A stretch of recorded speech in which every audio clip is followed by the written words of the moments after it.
रत्नागिरीत येऊन घावणे शोधतो तर ते नाहीयेत, पण इथे इटालियन आईस्क्रीम लिहिले। रत्नागिरीचा ब्लॉग टाकला पण घावण्यांचा स्ट्रगल सांगायचाच राहिला। तर काही दिवसांपूर्वीच मी रत्नागिरीत शो साठी गेले होते आणि तेव्हाच आमच्या मुलींच्या अंगात आलं की आज आपण घावणे खाऊया आणि मग सगळ्यांच्याच अंगात संचारलं। मग त्यासाठी आम्ही निघालो घावण्यांच्या शोधात आणि असं झालं रत्नागिरीत घावणे तर असे मिळतील, पण कसलं काय। पहिल्या रेस्टॉरंट मध्ये गेलो तर ते म्हणाले इथे तुम्हाला डोसा मिळेल पण घावणे नाही मिळणार। म्हटलं ठीक आहे दुसरीकडे कुठे मिळतील, माहित नाही म्हणाले। मग आम्ही रिक्षावाल्याला विचारलं तर त्यालाही माहित नाही, आजूबाजूच्या लोकांना विचारलं तर त्यांनाही माहित नाही। बिहेवियर तुम्ही तुमचं क्विझिन एवढं लाईटली घेतलंय की तुम्ही फक्त घराघरात घावणे बनवतात पण पाहुण्यांसाठी घावणे नाहीयेत जर एखाद्या हॉटेलमध्ये जाऊन खायचे। तेवढ्यात एका रेस्टॉरंटने कॉलबॅक केला आणि सांगितलं की आमच्या इथे घावणे मिळतील तुम्हाला तांदळाचे, या लवकर। पोहोचलो तर ते रेस्टॉरंट सारखंच नव्हतं।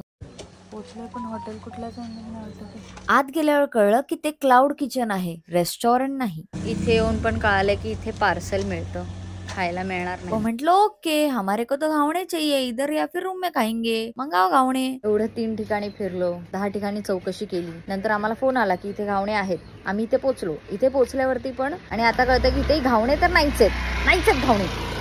काय बोललास गौरव तू? काय ना घावणे मिळत नव्हते आपल्याला, तर माझी मामी इकडे राहते परटवण्यात, तर मी तिला कॉल केला आणि म्हटलं की पोरांना घावणे खायची इच्छा आहे तर होईल का मॅनेज, तर ती बोलली हा होईल। घरगुती घावणे मिळणार आहेत आपल्याला, मिळत ते माहित नाही पण आज मिळतात ना ते महत्वाचं आहे। मामी नाही देवी है रे, बोल देवी। मोठावाला स्ट्रगल संपवून टाकला असतो। मला हे खरं तर आता नव्हतं सांगायचं, म्हटलं की बट नाही जो तुमने ऐसा वो थकान घालाया है। दादांचं एक दाखव, दादांनी पण आपल्यासाठी खूप एफर्ट घेतलेत। दादा थँक्यू। भाई असं वाटलं नव्हतं की मुंबईपेक्षा जास्त रत्नागिरीतच स्ट्रगल करावं लागणार आहे घावणे शोधायला, जे की इथे घराघरात मिळतात आणि तेच झालंय की आता घरगुतीच मिळतात।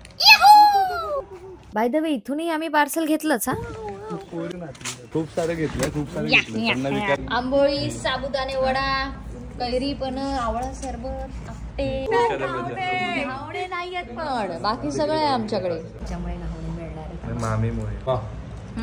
वाह, तरी एवढा वेळ जे काय फिरून आपल्याला मिळालंय ते चुम्मेश्वर मिळालंय, सगळे तुटून पडले। काय नाव आहे? परंपरा फूड्स रत्नागिरी, नाईस। लंचला शेवटी मिळालेच आम्हाला घरगुती घावणे। आहा हा हा, थँक्स टू गौरवची मामी, सगळेच पोटोबा तृप्त झाले। थँक्यू गौरव, मुद्दाम मेहनतीचं फळ।